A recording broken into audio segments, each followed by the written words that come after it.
Can you dismiss some of the misconceptions about age and training? I mean, you're 43 and looking pretty good.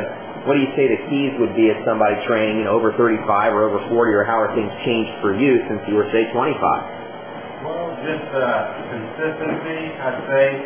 Being more consistent with getting your workouts in, making them short, because your recovery is not going to be as good, that type of thing. How long do your workouts last typically? 30 minutes, sometimes 45 minutes.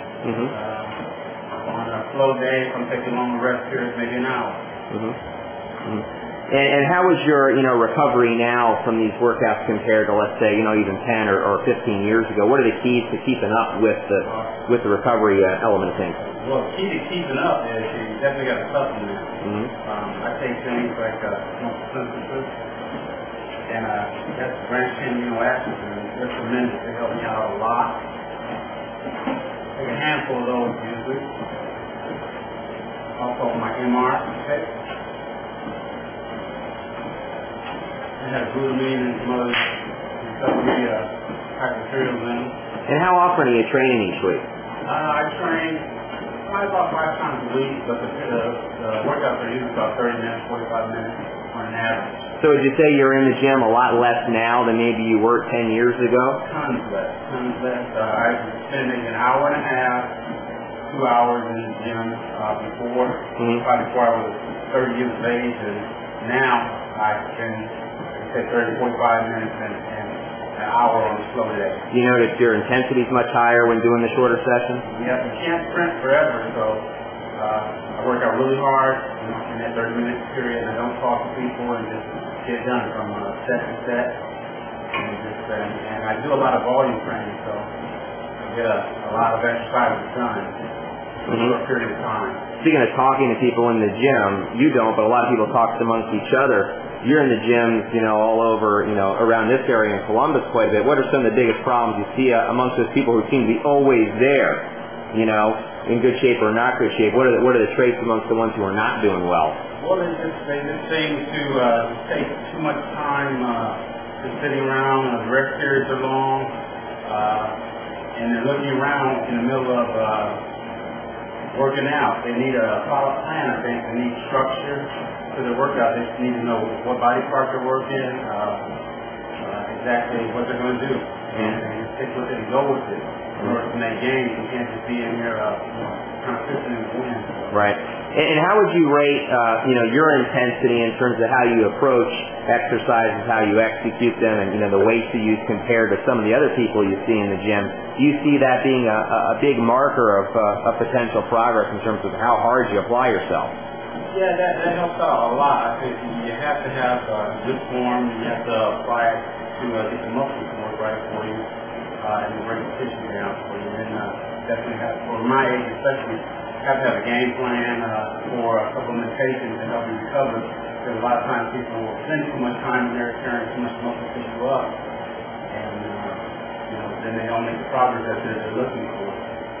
And I know you get a lot of questions like this because you're, in the gyms is where I'm training at home quite a bit. But people ask you, how do you keep things going through the holidays and this and that? And obviously, just like anyone else, with all the obligations you have, things come up. What do you do to get past those common barriers, that keep most people out of the gym or throw people completely off their schedule, especially around this time of year?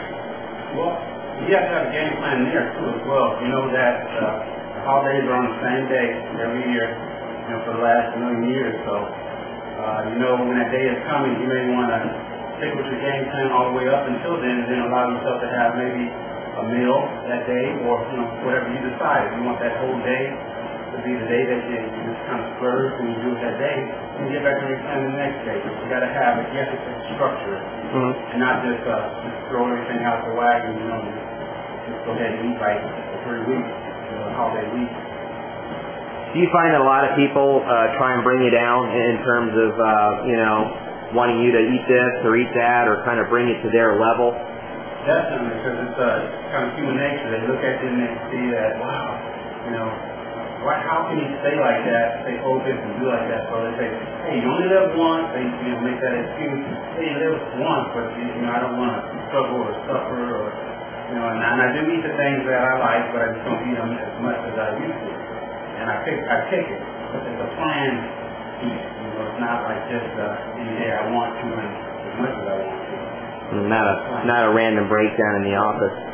So what would you say, you know, to sum it all up, you know, the keys to success as you see it, for an experienced trainee to get better? I mean, you know, to begin with, it's, you know, pretty easy, I suppose, to make gains in terms of new muscle and to reduce body fat. But as you become more advanced, like you, after doing many shows and a lot of experience, what are the key elements from going to, I would say, good condition to very good condition? Well, you kind of got to write down and look at what you have and stick with that for a while. And then as you become stagnant, I'd say, then make some changes, make small changes. Don't make a whole bunch of different things because you won't know what's working or what's not working. And then, you know, make a small change, see how that goes for a little bit. And then if that makes progress for you, stick with it for a while until it becomes stagnant, and then make additional changes. And then still you're still going in the right direction that you want to.